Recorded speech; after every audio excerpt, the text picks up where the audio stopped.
Epicentro 1, CMI.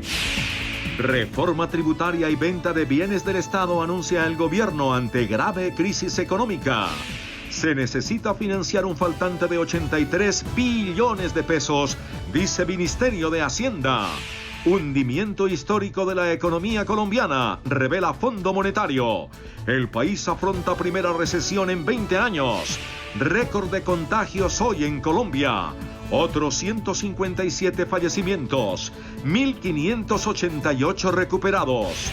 Barranquilla y Atlántico enfrentan crecimiento de muertes y contagios. Avala policía frustra asalto en el barrio Teusaquillo de Bogotá. 10 aeropuertos listos para ser reactivados.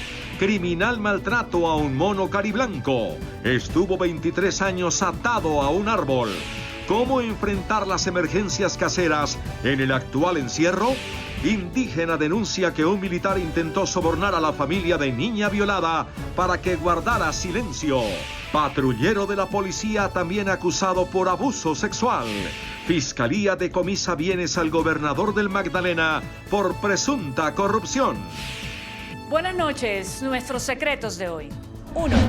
¿Cuál fue la razón de la inesperada salida de María Fernanda Suárez del Ministerio de Minas? 2. ¿Hay cortocircuito en el sector energético? 3. Una gran medida colombiana se aplica en el exterior y no aquí.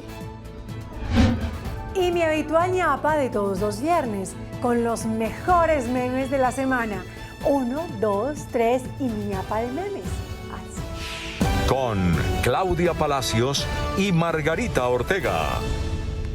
Buenas noches. El gobierno advirtió que inevitablemente será necesario hacer una reforma tributaria que permita recaudar cerca de 20 billones de pesos para solventar los gastos para atender todo lo derivado de la pandemia del COVID-19.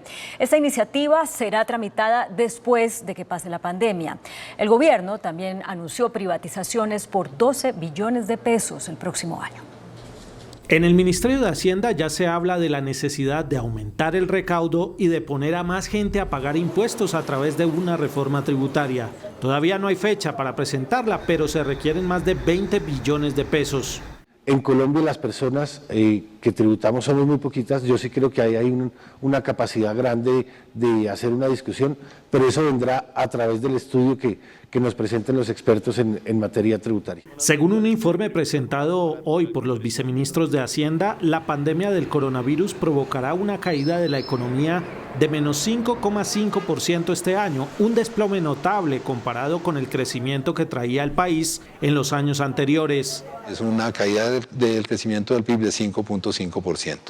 Eso ha sido común a prácticamente todos los países del mundo y los países de la región. El cierre de negocios y de empresas y la crisis por la pandemia aumentarán el déficit, es decir, el faltante de recursos para cubrir los gastos del gobierno. Minhacienda estima que para el año 2020 el déficit alcanzará un menos 8,2%, mientras que para el año entrante la cifra será negativa también de menos 5,1%. El afán por conseguir recursos llevó al gobierno a anunciar privatizaciones para recoger 12 billones de pesos. A pesar de las dificultades, el gobierno descartó declarar una moratoria de la deuda. Ningún inversionista sensato le va a prestar recursos adicionales a un país que hace moratorias. Y en el próximo año vamos a tener una circunstancia parecida. Por eso está descartada, tenemos unas fuentes identificadas que vamos a desarrollar a lo largo de estos 2 años. El gobierno colombiano busca cubrir un faltante de 83 billones de pesos a través de nuevas fuentes de financiación. Y el Fondo Monetario Internacional prevé que Colombia sufrirá su primera recesión en más de 20 años con una contracción económica negativa del 7,8%, un desplome mucho mayor al 2,4% que se pronosticaba hace 2 meses. La debacle económica desatada por el coronavirus en Colombia y América Latina, pronosticada por el Fondo Monetario Internacional, será aún más grave a la proyectada por el organismo solamente hace 2 meses. Por primera vez se espera que casi toda la región experimente un crecimiento negativo en 2020, mientras el Producto Interno Bruto latinoamericano se desplomará al 9,4% cuando la economía mundial caerá a 4,9%. Por países estamos anticipando contracciones de 9.9% en Argentina, 9.1% en Brasil, 7.5% en Chile, 7.8% en Colombia, 10.5% en México de contracción. La previsión es desalentadora si se tiene en cuenta que un desplome del 7,8% es mucho mayor al 2,4% calculado por el FMI hace 60 días y significaría que Colombia entrará en recesión por primera vez en 20 años. Colombia tomó medidas tempranas para limitar la propagación del virus, pero se espera que los trastornos económicos asociados con la pandemia, incluidos los precios más bajos del petróleo, generen la primera recesión en 2 décadas. Aunque el FMI advirtió que en una eventual segunda ola de la pandemia podría empeorar la crisis social en la región por cuenta del aumento de la pobreza y la baja de ingresos de los ciudadanos. El organismo también calcula que en el 2021 habrá una fuerte recuperación de la economía colombiana, a tal punto que podría crecer casi 4%, la mejor cifra en 7 años. Entre tanto, se aceleró la propagación del COVID-19 en Colombia. Más de 3.800 personas fueron diagnosticadas en las últimas 24 horas y 157 murieron. El pico más alto de la pandemia en Colombia se presentó este viernes. El último informe del Ministerio de Salud reporta 3.843 contagiados de coronavirus. La peor situación de responsabilidad social que hayamos visto durante lo que lleva transcurrido la epidemia.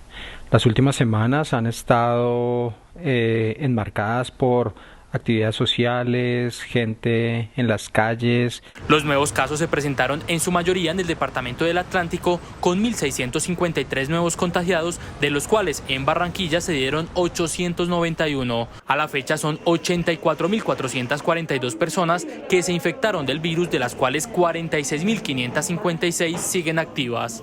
Hoy se procesaron 18.866 pruebas. Otra de las cifras más altas de personas fallecidas por el coronavirus se presentó este viernes. 157 decesos confirmó el gobierno nacional. La mayoría de las víctimas fatales eran de Bogotá y el Atlántico. Por la enfermedad han fallecido en Colombia 2.811 personas. La cifra de recuperados ha aumentado de manera considerable. En 24 horas, 1.588 personas dieron negativo a la prueba del COVID-19. En el país son 34.937 recuperados. Colombia puede duplicar entre julio y agosto los índices de contagios y muertes por el coronavirus, por lo que la reapertura de lugares donde pueden presentarse aglomeraciones puede ser una decisión peligrosa. Así lo declaró esta noche a Noticentro 1 CMI el director emérito del Instituto de Modelación de la Universidad de Arizona, Carlos Castillo Chávez. El doctor Carlos Castillo Chávez, mexicano de nacimiento, ha sido director ejecutivo del Instituto de Biología Matemática y Teórica de la Universidad de Arizona y es un reconocido experto en modelación epidemiológica. En declaraciones a Noticentro 1 CMI desde los Estados Unidos, advierte que Colombia puede enfrentar en los próximos meses de julio y agosto el doble de casos de contagios y muertes por COVID-19. En Colombia los casos están subiendo, van a seguir subiendo en los próximos meses. Probablemente en unos 2 meses tengamos por lo menos el doble de los casos en Colombia y por lo tanto se requieren muchísimas precauciones. El problema es que mucha gente no tiene síntomas, sobre todo mucha gente joven no tiene síntomas. Por esta razón, el doctor Castillo Chávez señala que tomar la decisión de abrir actividades donde se presenten aglomeraciones es un gran riesgo. Las actividades donde hay congregaciones amplias de gente me parece totalmente en estos momentos una decisión que puede dañar a muchísima gente que tiene derecho a la vida, francamente. A partir del miércoles 1 de julio pueden abrir al público los restaurantes y lugares religiosos con protocolos de seguridad previamente aprobados por el Ministerio de Salud. En entrevista con Noticentro 1 CMI, el presidente del Colegio Médico Colombiano, Roberto Vaquero, dijo que ya el aumento de los contagios por COVID-19 es preocupante, especialmente por la limitada capacidad del sistema de salud para atenderlos. El presidente del Colegio Médico Colombiano, Roberto Vaquero, considera que el sistema de salud se está acercando peligrosamente a su límite de capacidad por el aumento de los casos de COVID-19. En este momento ese pico empezó a subir y ya está llegando como al límite peligroso de coparse todos los servicios, que ese eso es lo que más hace que muera la gente, cuando no puede tener la posibilidad de atención. El doctor Vaquero también planteó la eventual necesidad de volver a una cuarentena más drástica, como ha ocurrido en otros países. Si esto llega y se acerca mucho a ese pico, sí hay que cerrar de nuevo, y yo sí estaría de acuerdo total de nuevo con una cuarentena total. Entre tanto, en el Ministerio de Salud preocupa la indisciplina y las fiestas. El tema son las 5.000 fiestas que pudieron existir. El tema es no tener la conciencia de la enfermedad, no saber lo que nos puede ocurrir. Sobre la duración de la pandemia, los especialistas consideran que el virus llegó para quedarse y será difícil pronosticar hasta cuándo. Ante el acelerado aumento de contagios de COVID en Barranquilla, el alcalde Jaime Pumarejo anunció que el próximo viernes, cuando se llevará a cabo el segundo día sin IVA, habrá toque de queda en la ciudad. Cuando las cifras muestran a un Atlántico que se acerca a los 22.000 contagios y supera los 900 fallecidos por COVID-19, de los cuales 73 fueron en la fecha y 42 de ellos en Barranquilla, se adoptaron medidas para el segundo día sin IVA en esta capital. Barranquilla tendrá toque de queda para el día sin IVA. Se prohíbe la circulación de todas las personas y vehículos en Barranquilla desde las 0 horas del día 3 de julio del 2020 hasta las 0 horas del 4 de julio del 2020, con las excepciones establecidas anteriormente. Los días sin IVA en el Atlántico serán virtuales y no presenciales. Igualmente se determinó ampliar hasta el 15 de julio el pico y cédula, el toque de queda los fines de semana y de lunes a viernes de 8 de la noche hasta las 5 de la mañana del día siguiente. Por decisión del gobierno nacional, se restringe la comercialización presencial en los almacenes de grandes superficies de productos distintos a medicamentos, alimentos, insumos, productos de limpieza, desinfección y aseo personal.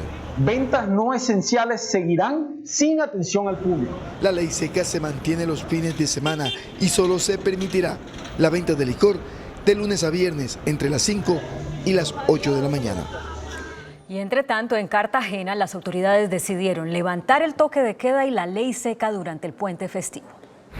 Según el último reporte del Instituto Nacional de Salud, Cartagena sumó hoy 238 nuevos contagios de COVID-19 para un total de 7.329 y 11 muertes. Sigue el aumento considerable del brote en la ciudad. Sin embargo, para este fin de semana de puente festivo, la alcaldía informó que no habrá medidas de toque de queda ni ley seca y que estará vigente la salida de las personas que les corresponda de acuerdo con el pico y cédula.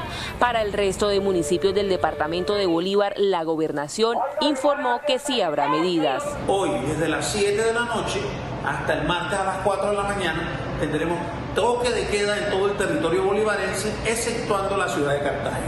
Entre tanto, la policía aseguró que dispondrá de distintos dispositivos para que la medida se cumpla. En total, el departamento de Bolívar suma 8.154 casos de coronavirus.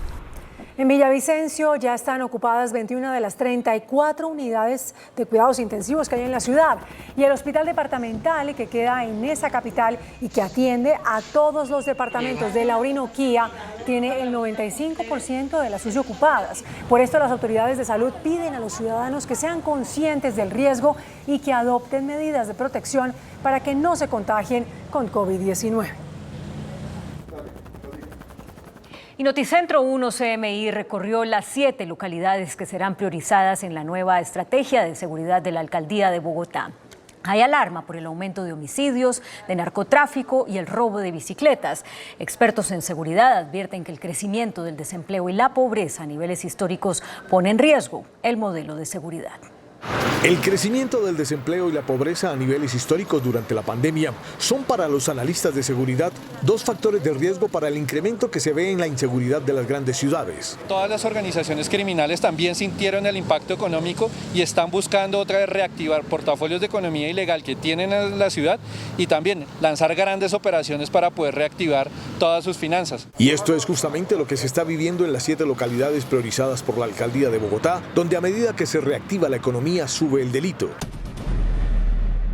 Cada vez que abrimos más la localidad, también encontramos que empiezan a subir los índices de criminalidad, de hurto, también de violencia. En tiempos de pandemia, además del hurto, el delito que más se ha incrementado es el robo de bicicletas y en algunos casos el homicidio. Todos los delitos de alto impacto vienen disminuyendo, a excepción de hurto a bicicletas, que viene incrementando en un 20% en el periodo de enero a junio de este año en comparación con el 2019. En la localidad de San Cristóbal nos preocupa enormemente el incremento de 2 delitos. El primero es el de homicidios. También vemos con gran preocupación el aumento de hurtos a bicicletas, siendo este el medio más usado por los ciudadanos en el momento de pandemia. Los homicidios tienen relación con riñas que se generan más que todo en espacios privados por el consumo de licor. Para los alcaldes locales, sin embargo, hay un elemento que influye en el aumento de la inseguridad y es la impunidad. Se hacen grandes operativos, la policía es muy diligente en recaudar las pruebas, las capturas, pero cuando pasa el sistema judicial vemos que dan o casa por cárcel o libertad condicional, y esto nos genera problemáticas porque sigue el fenómeno de delincuencia y de inseguridad en la localidad. En la calle, los ciudadanos creen que la inseguridad está desbordada. Últimamente toca andar muy prevenido en bicicleta porque es bastante inseguro. Terrible. Está terrible, la inseguridad está atroz. Por todo lado hay mucha inseguridad. Ya a mi hijo le han robado 2 bicicletas. No puede uno ni medio descuidarse porque, mejor dicho, le quitan a uno las medias sin quitarle los zapatos. Según el experto Néstor Rosanía, este fenómeno de aumento de la delincuencia no es exclusivo de Colombia. África y América Latina serán regiones en las que se presente una mayor escalada de la inseguridad debido a sus economías débiles y el alto nivel de informalidad laboral. Y justamente en Bogotá terminó en balacera un atraco a un establecimiento comercial en la localidad de Teusaquillo. El hecho dejó un delincuente gravemente herido y otro capturado.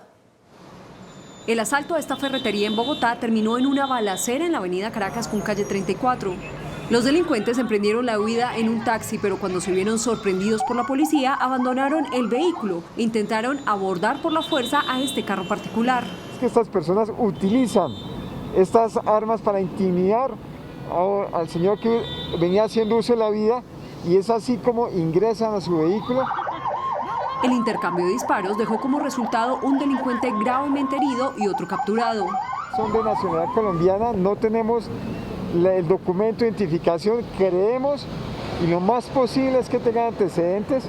Según información oficial, el monto del hurtado no supera el 1.500.000. La avenida Caracas estuvo cerrada por varias horas. Con normalidad avanza el denominado Plan Candado durante el puente festivo de San Pedro y San Pablo. Los conductores han cumplido en su mayoría con la restricción vehicular.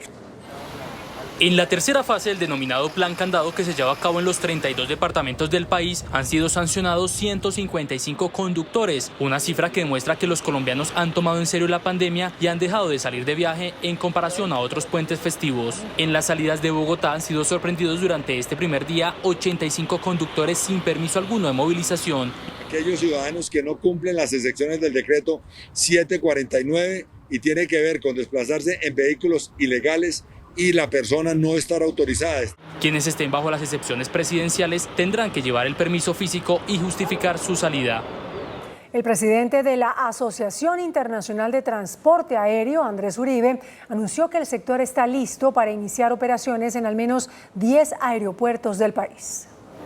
Desde el miércoles 1 de julio empieza la primera fase de lo que será la reactivación del transporte aéreo en el país. Serán vuelos pilotos donde se implementarán los protocolos de bioseguridad. Entre 10 y 15 aeropuertos están listos de acuerdo con el plan de acción del Aerocivil. En la lista Bogotá, Río Negro, Cali, Bucaramanga, Barranquilla, Cartagena, Medellín y por conectividad San Andrés. Esperamos que estos vuelos pilotos nos permitan reanudar la operación nacional lo más pronto posible.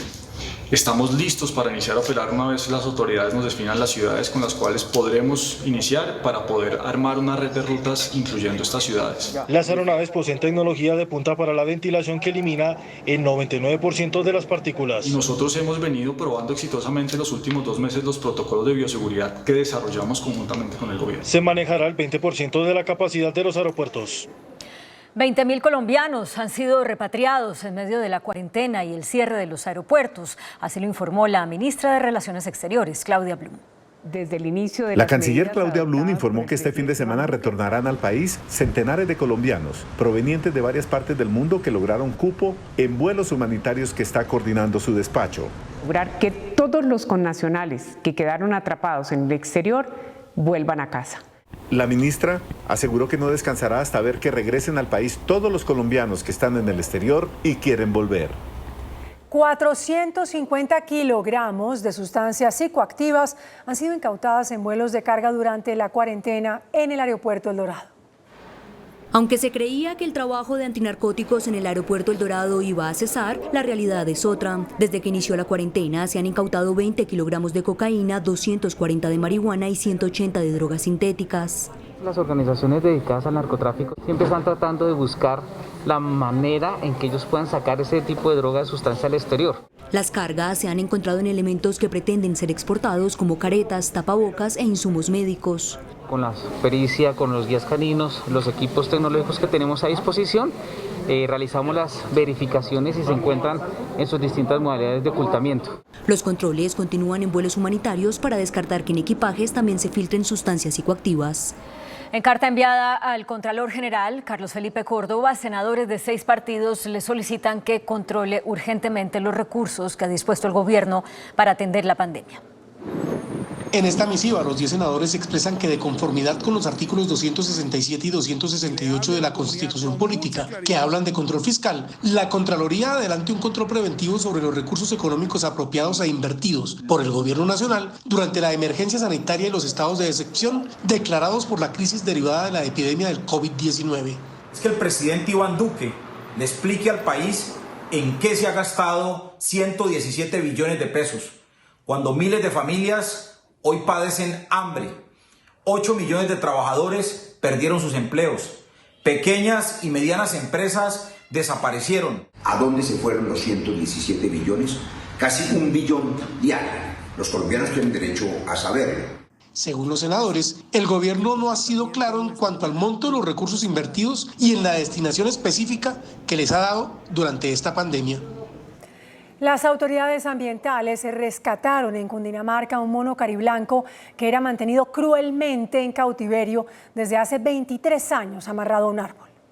El mono de especie cariblanco fue rescatado por la CAR y la policía en una vivienda de Villeta, Cundinamarca, donde permanecía atado a un árbol desde hace 23 años. Esta foto fue tomada durante el operativo realizado por denuncias de la comunidad. Muestra maltratos en su cuerpo, pero además de ello, durante este tiempo la comida que se le suministraba era comida de consumo humano. En total, este año la policía ha rescatado a 1.023 animales y capturado a 56 personas por maltrato a los animales. 26 detenciones se han realizado a partir de la declaratoria de emergencia por el coronavirus. Han sido más de 1.000 animales en todo el territorio nacional. Esto obedece especialmente a animales que han sido abandonados, que han sido atropellados, que han sido lesionados. La policía advirtió que por el delito de maltrato a un animal, la pena consagrada es de 1 a 3 años de prisión, con multas entre los 5 y los 50 salarios mínimos legales. En tiempos de confinamiento aumentan los accidentes caseros, fallas en los calentadores, rupturas de tubos son los más comunes. Las emergencias en el hogar por fallas en equipos eléctricos son de las más comunes durante época de pandemia, cuando las personas están mayor tiempo en casa. Una de las emergencias más frecuentes es la fuga de gas en los calentadores de agua. Por favor, apáguelo, no lo use, cierre la válvula del calentador y llame a un servicio técnico. Si la emergencia se ocasionó por la ruptura de un tubo de gas, lo primero que debe hacer es cerrar el registro principal y comunicarse con la empresa que provee el servicio. Aseguremos siempre la revisión técnica de los gasodomésticos y de las redes de gas de los hogares con los sistemas técnicos y empresas que se dedican a este tipo de componentes. No accionar aparatos eléctricos, interruptores de energía, celulares o cualquier otro equipo que pueda generar una chispa. Si es una emergencia de acueducto, deberá llamar a un técnico especializado, luego cerrar el registro principal. También puede dar a conocer la novedad a la línea del acueducto 116. Si la falla es eléctrica, se puede comunicar con Codensa a la línea 115. Y si la falla es de gas, se puede comunicar con Banti a su línea 164. Hacemos una pausa en Noticentro 1 CMI y al regresar espera el desarrollo de más noticias de Colombia. Indígenas denuncian intento de soborno de militares a familia de niña violada en Risaralda. Vicepresidenta Marta Lucía Ramírez rechaza imputación de la Fiscalía a soldados en el caso de niña indígena. Fiscalía y policía anuncian plan de seguridad en centros comerciales. Noticentro 1 CMI conoció una denuncia de autoridades indígenas que señalan que un militar habría intentado sobornar a la familia de la niña violada por 7 soldados. Este le habría ofrecido dinero a la familia para que guardara silencio sobre lo ocurrido. Los líderes indígenas en Risaralda le están exigiendo al ejército y a las autoridades que investiguen el presunto ofrecimiento económico que alguien de la institución le hizo a la familia de la menor indígena de 12 años de edad, abusada sexualmente por 7 uniformados que estaban haciendo presencia en el municipio de Pueblo Rico, en Risaralda. Este caso es como soborno, pero se ha visto en las entrevistas que hemos hecho con la familia, porque la familia está acá en el municipio, entonces nosotros sí sabemos que hay no sé, algún miembro del ejército sí se ofreció un soborno a cambio de que no demandara, a cambio de lo que no dejara ver a la luz pública de lo que sucedió. Dice que la hermana dejó en claro que fue un uniformado del ejército quien se acercó a la familia, reiterando que no denunciara lo ocurrido. ¿Será que siempre cuando quedan las impunidades siempre ofrecen plata a cambio para que quede silencio? Si esto no hubiera sido así, yo creo que si esta niña hubieran recibido algún dinero, esto no hubiera pasado nada, para de contar, como que no hubiera existido nada. De otra parte, un grupo de defensores de derechos humanos y feministas de la ciudad protestaron al frente de la entrada del batallón San Mateo, exigiendo respeto por las mujeres y rechazando la determinación del juez de no responsabilizar a los soldados del delito de acceso carnal violento. Justamente por su parte, la vicepresidenta Marta Lucía Ramírez rechazó que la Fiscalía haya imputado por acceso carnal abusivo a los soldados que confesaron haber violado a la niña indígena en Vera. En concordancia con lo que han dicho varios juristas, dijo que lo que ocurrió no fue un abuso, sino una violación. Durante el lanzamiento de la nueva estrategia contra la violencia de género, la vicepresidenta Marta Lucía Ramírez rechazó la imputación que hizo la Fiscalía a los soldados que violaron a una indígena en Risaralda. Siempre soy muy respetuosa de la autonomía de todas las entidades, pero tengo que decir en este caso particular estoy totalmente en desacuerdo. Aquí hay una violación, aquí no se trata de un abuso ni de un acceso, sino violento. Esto es una violación. Y si no llamamos las cosas por su nombre, después vamos entonces a ver al juez de garantías teniendo un tratamiento benigno que no puede haber en este caso. La vicepresidenta reiteró que el gobierno protegerá a la niña indígena y a su familia. A la consejera presidencial le di instrucciones ayer también de ponerse en contacto ya mismo con el bienestar familiar para garantizar la protección a la niña y por supuesto a su familia. Marta Lucía Ramírez dijo además que buscará junto a la policía exhibir a los violadores y abusadores como se hace con los carteles de recompensa. Y así como hay carteles de se busca y se ofrecen recompensas, tenemos que ser capaces de visibilizar a los agresores, a los violadores, a los acosadores que hay en cualquier institución o en el sistema de salud o en el sistema de educación de nuestro país. La vicepresidenta dijo finalmente que el gobierno buscará ampliar las casas de refugio para proteger a las mujeres víctimas de violencia. El fiscal general, entre tanto, Francisco Barbosa, defendió la investigación que llevó a la detención de los 7 militares procesados ya por la violación de la niña en Vera. Barbosa dijo que la investigación por la violación a una menor de edad por parte de un grupo de militares es un éxito para la entidad. En 72 horas se logró identificar a los responsables, se les imputó un delito, se les impuso una medida de aseguramiento, se aceptaron los cargos y se pondrá una pena de máximo 30 años de prisión. El fiscal defendió la decisión de imputar el cargo de acceso carnal abusivo y no acceso carnal violento. Este país es el país de palo porque bogas y palo porque no bogas. Este es el país del cójanlo, cójanlo, cójanlo y después suéltenlo, suéltenlo, suéltenlo. En los próximos días se conocerá la condena contra los militares, que podría ser entre los 16 a los 30 años de cárcel. Y abogados expertos en derecho penal cuestionaron el hecho de que los 7 militares que aceptaron la violación de la niña no respondan por el delito de acceso carnal violento, sino por el de acceso carnal abusivo. Para abogados penalistas, la decisión de la Fiscalía de formular el cargo de acceso carnal abusivo y no acceso carnal violento contra un grupo de militares es errónea. Estamos frente a un delito de violación, por cuanto una menor de 12 años, frente a 7 personas que además son soldados, no está en condiciones de consentir. Esa no es una relación consentida. Es una actuación donde se usó la violencia en contra de una menor de edad. Y otra cosa muy distinta es una relación consentida que da una menor de 14 años. Para los expertos en derecho penal, aunque la pena por los dos delitos es similar, la verdad sobre el aberrante caso no queda esclarecida. El delito de violencia sexual tiene la misma pena del delito de abuso, eso es cierto, pero la ley permite, en el caso de la violencia sexual, incrementar esa pena de una tercera parte a la mitad cuando la conducta se realiza sobre una persona menor de 14 años. Los militares se encuentran detenidos bajo la vigilancia del ejército. En sesión de la Comisión Legal de la Mujer, que congrega a congresistas de todos los partidos, Naciones Unidas expresó su preocupación por el incremento de la violencia contra las mujeres en tiempos de pandemia.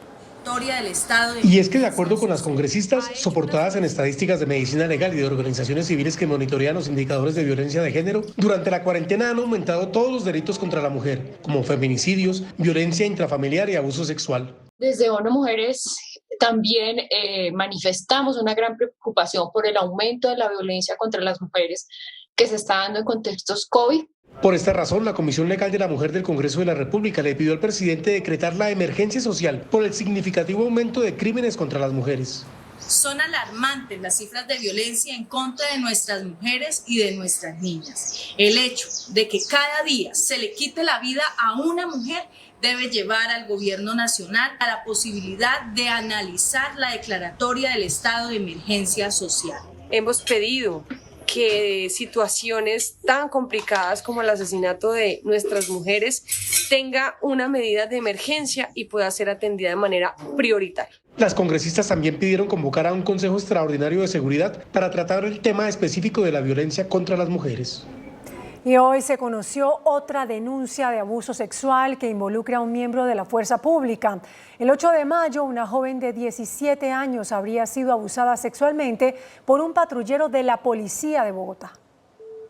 Heidi Alejandra Madrigal, de 17 años, habría sido abusada sexualmente por el patrullero de la policía de Bogotá, Ángel Enrique Estrada, uniformado adscrito al CAI de Juan Rey de la localidad de San Cristóbal Sur. La denuncia penal ante la Fiscalía da cuenta que los hechos habrían ocurrido el pasado 8 de mayo, cuando la menor habría sido engañada por el hombre y abusada dentro de una patrulla. La niña se sube a la patrulla de la policía, la lleva más o menos unos 6-10 kilómetros hacia la salida de Bogotá, y es allí donde accede a la niña. En el Hospital de la Victoria fue valorada y los exámenes arrojaron que sí hubo acceso carnal. John Pinto, abogado de la víctima, asegura que la madre podría ser cómplice, pues tiene un restaurante del que son clientes varios policías, entre ellos el patrullero implicado. La niña siempre ha dicho que ella se negó a que eso sucediera, pero ella se vio intimidada por el hecho de que él era policía. La investigación la asume el CTI de la Fiscalía, mientras que el ICBF le brinda atención a la menor. La Fiscalía inició un proceso de extinción de dominio sobre 11 bienes del gobernador del Magdalena, Carlos Caicedo, y del exalcalde de Santa Marta, Rafael Martínez, quienes son investigados por presuntas irregularidades en la contratación.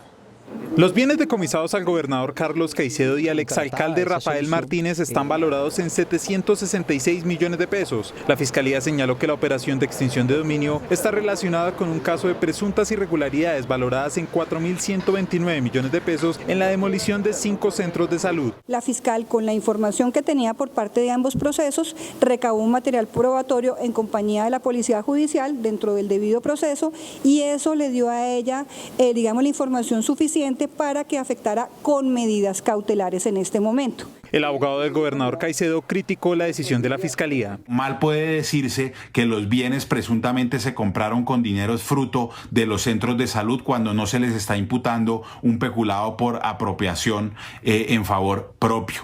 Entre los bienes hay 7 inmuebles, 3 locales comerciales y un garaje. En Bogotá, los cuadrantes de la policía ahora serán móviles. La medida hace parte de la nueva estrategia para combatir la inseguridad. ¿Cómo funcionarán? ¿En qué localidades? Los detalles en Noticentro 1 CMI. Bogotá será la primera ciudad del país en cambiar el esquema de vigilancia por cuadrantes. Hoy, el policía tiene una zona geográfica delimitada de la que no se puede salir. Ahora se elimina esa camisa de fuerza, lo que le permite al uniformado moverse libremente para atender el delito. Se flexibiliza el servicio de policía. ¿Qué quiere decir? Hoy algún policía considera que no puede salir del cuadrante, así esté sucediendo algo en otro cuadrante. No, el policía tiene que atender la emergencia y tiene que moverse. Okay, ya de inmediato nos dirigimos hasta ese lugar. Que nos permita no tener ya unos cuadrantes fijos, sino que, como nosotros los hemos denominado, unos cuadrantes dinámicos. Esto quiere decir que los bogotanos ya no tendrán que llamar al número del cuadrante o al CAI para denunciar la olla o el robo, sino directamente a la línea 123. Porque es desde allí donde se va a controlar la operatividad, porque es desde allí que se le va a hacer seguimiento a la operatividad y la ciudad va a tener un conocimiento más exacto de lo que sucede. El piloto con los cuadrantes móviles se implementaría en 7 localidades: San Cristóbal, Rafael Uribe Uribe, Bosa, Kennedy, Suba, Mártires y Ciudad Bolívar, y 52 barrios críticos. En 7 localidades de la ciudad ocurren el 63% de los homicidios. Y no en toda la localidad, en unos barrios en particular está concentrado el homicidio. Bogotá, por ahora, no recibirá más pie de fuerza, pero el gobierno nacional se comprometió a llenar este vacío con más policía de inteligencia y de investigación criminal. Con una declaración pública del consejero presidencial Emilio Archila, quien reconoció el papel de Cuba como garante de los acuerdos de paz, se reanudaron las actividades de la Comisión de Verificación de Cumplimiento de los Acuerdos de Paz, la CECIVI. La Comisión de Impulso, Seguimiento y Verificación a la Implementación de los Acuerdos de Paz, conocida como CECIVI, reanudó hoy sus actividades después de varias semanas de suspensión por el retiro de la representación del partido FARC a raíz de la celebración que hizo el comisionado de paz por la decisión de Estados Unidos de incluir a Cuba en la lista de países que no colaboran con la lucha antiterrorista. Para zanjar las diferencias, FARC y el gobierno aceptaron hacer una declaración pública de reconocimiento a Cuba. A nombre del gobierno colombiano lo hizo el consejero Emilio Archila. En ese escenario tuvimos la oportunidad de manifestar que nunca, en ningún momento, hemos cuestionado las bondades y el agradecimiento que tenemos con Cuba en su acompañamiento, en su función de garante de los acuerdos. Con esta declaración, el partido FARC dejó constancia de que la no participación de Cuba afectaría el funcionamiento de la comisión. El gobierno de Cuba no ha dicho aún si regresa o no a su papel de garante. La policía y la fiscalía anunciaron un plan de seguridad para los centros comerciales ante los recientes hechos de inseguridad en Bogotá. El robo a una joyería en el centro comercial Gran Estación prendió las alarmas de las autoridades, que en coordinación con los gerentes de otros establecimientos anunciaron nuevas medidas de seguridad. Vamos a identificar a las personas que ingresan a los centros comerciales. Vamos a instalar unos arcos que nos permitan identificar metales. El fiscal alertó que dado el aumento de los niveles de desempleo, los hechos de inseguridad podrían aumentar. Generan una avalancha de problemas. Estamos previendo que pueden haber ciertos aumentos en la delincuencia. Eso va a generar que a mayor salida de personas a las calles podrían incrementarse esos delitos. A la reunión asistieron 16 gerentes de los centros comerciales y voceros de FENALCO. El 11% de las pequeñas y medianas empresas en Bogotá cerraron definitivamente. Así lo revela la más reciente encuesta sobre el impacto del COVID-19 en el tejido productivo de la ciudad. Un panorama de incertidumbre empresarial reveló la más reciente encuesta de la Cámara de Comercio de Bogotá. El 11% de las empresas encuestadas no van a seguir abiertas y van a cerrar. Pese a la crisis, muchas se resisten a desaparecer. El 89% restante están haciendo procesos importantes de reconversión, de reinvención y de reestructuración interna. El 77.5% de las empresas no ha utilizado ayudas del gobierno nacional. Al 11.3% se las han negado. El 6.3% está pendiente de la respuesta y solo el 5% las está recibiendo. El Fondo Nacional de Garantías indicó que hay disponibilidad de 6.8 billones de pesos para ayudar financieramente a las pequeñas y medianas empresas del país. El último reporte del Fondo Nacional de Garantías muestra que los desembolsos en materia de créditos para las empresas afectadas por la caída de ingresos por cuenta del coronavirus suman 4.1 billones de pesos. Con este monto quedan en las arcas del sistema financiero por parte del programa alrededor de 6.8 billones de pesos en el cupo de reservas para financiación de nómina y capital de trabajo. El gobierno resalta las medidas. Cerca de 11 billones de pesos. Que tienen acento micro, pequeña y mediana empresa. Acopi reconoce el esfuerzo del gobierno, pero llama a la banca a mejorar los procesos de flexibilización en el otorgamiento de crédito. Si no flexibilizamos y hacemos más expedito el acceso a estos instrumentos, va a deteriorarse mucho el aparato productivo, sobre todo en el segmento más vulnerable que es la micro y la pequeña empresa. Las garantías son de hasta el 90%. El índice de capitalización de la bolsa, que mide el comportamiento de las 20 principales acciones, cerró a la baja. El índice de capitalización de la Bolsa de Valores de Colombia bajó 1,28% a 1.110 puntos. La acción del Grupo Éxito fue la que más subió con una valorización de 3% a 10.300 pesos. La acción de Promigas fue la que más cayó con una pérdida de 4,26% a 6.510 pesos. La acción más negociada de la jornada fue la de Preferencial Bancolombia al movilizar más de 16.000 millones de pesos. El dólar cerró al alza. Indicadores económicos en Noticentro 1, CMI. La tasa representativa del mercado que regirá hasta el próximo martes será de 3.758 pesos con 91 centavos. Los profesionales de cambio compran la divisa en promedio entre 1.340 pesos y la venden entre 1.410 pesos. Un euro cuesta 4.207 pesos con 50 centavos. La libra de café en Nueva York se cotizó a 95,65 centavos de dólar. El azúcar se transó en 11,52 centavos de dólar la libra. El barril de petróleo WTI se cotizó en $38 con 20 centavos. La referencia Brent para Colombia se cotizó en $40 con 73 centavos. Una acción de Ecopetrol cuesta 2.070 pesos. Tenemos más información en breve al regresar a Noticentro 1 CMI. Colombia se convierte en el 7º país del mundo con mayor tasa de muertes por COVID-19 en 24 horas. La OMS advierte que el coronavirus se comporta como la gripa española. Bajó nivel de contagio en verano y luego causó 50 millones de muertos durante una segunda ola. Por aumento en los contagios y muertes, Argentina endurece la cuarentena en Buenos Aires. En el escalafón mundial, Colombia es el 7º país con más muertes diarias por COVID-19. América Latina es de lejos la región del mundo que más casos de COVID-19 registra, por lo que ya es catalogada como el epicentro global de la pandemia.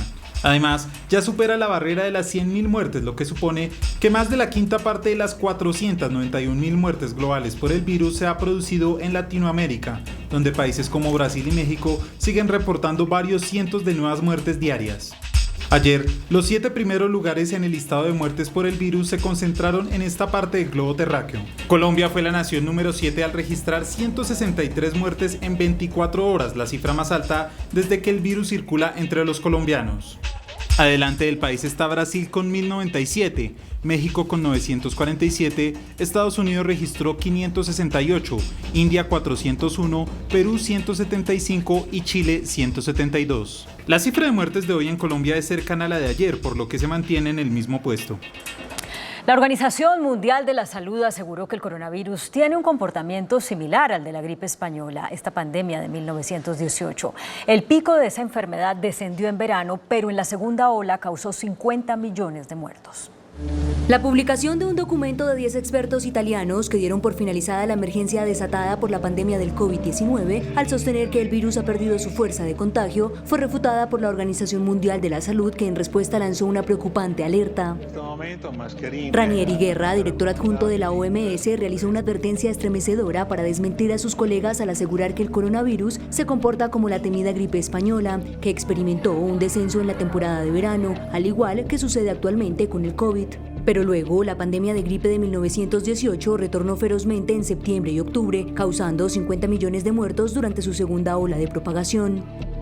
La OMS fue contundente al asegurar que aunque para algunos la epidemia actual ya acabó, la realidad es distinta, dado que el genoma del virus sigue siendo el mismo y el descenso tan solo coincide con el verano.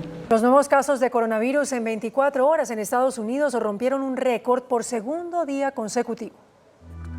El país norteamericano batió su propio récord diario de contagios de coronavirus al registrar en las últimas horas al menos 39.327 nuevos casos, el número más alto desde que arrancó la pandemia a comienzos de este año. El país que aporta 1 de cada 4 casos en todo el mundo, con más de 2,4 millones de contagios y 124.000 muertos, ya había roto el miércoles su propia marca, pues superó la cifra de infectados más alta que se había registrado el pasado 25 de abril, cuando se contabilizaron 34.000. A lo largo de las últimas 2 semanas, las infecciones han comenzado a dispararse en más de la mitad de los estados del país norteamericano, y la situación es particularmente preocupante en Texas, que se perfila como el nuevo epicentro de la pandemia. Buenos Aires entrará en una cuarentena más estricta a partir del 1 de julio. Las autoridades argentinas hicieron el anuncio ante el aumento de contagios de coronavirus, que ya llega a 55.300. Los controles en el transporte serán más estrictos y se suspenderá la actividad física en espacios públicos al menos por 2 semanas. El Tribunal de Nueva York rechazó una orden para bloquear la publicación del libro de la sobrina de Donald Trump, donde revela secretos de la familia y afirma que el presidente es el hombre más peligroso del mundo. La familia del mandatario acusó a Mary de violar un acuerdo de confidencialidad, por lo que presentaron una demanda que fue negada por el tribunal al afirmar que carecen de competencias para resolver la disputa. En otros temas, al menos 4 muertos y 12 personas arrestadas deja el atentado contra el secretario de Seguridad Ciudadana de Ciudad de México, Omar García Harfuch, quien se salvó del violento tiroteo atribuido al cartel Jalisco Nueva Generación, en el que se utilizaron armas de alto poder. En atentados sin precedentes y en un claro desafío al gobierno de México, el vehículo en el que viajaba el secretario de Seguridad de Ciudad de México, Omar García Harfuch, fue emboscado en una de las zonas más exclusivas de la capital, donde se desató una violenta balacera que duró 4 minutos, en la que perdieron la vida 2 escoltas, un delincuente y una mujer que transitaba por el lugar. Más de 20 criminales atravesaron una camioneta para interceptar el paso del funcionario, que recibió 3 impactos de bala pero se encuentra con vida, aunque el automotor blindado en el que se transportaba quedó completamente destruido, dado que el ataque fue realizado con armas largas calibre 50 y granadas. Omar García Harfuch, quien resultó con heridas leves, se encuentra en este momento fuera de peligro. El hecho fue atribuido al cartel Jalisco Nueva Generación y las autoridades informan de la detención de 12 personas, aunque por el momento se desconoce el total de involucrados en el tiroteo, que deja en evidencia hasta qué punto el crimen organizado ha penetrado la capital mexicana.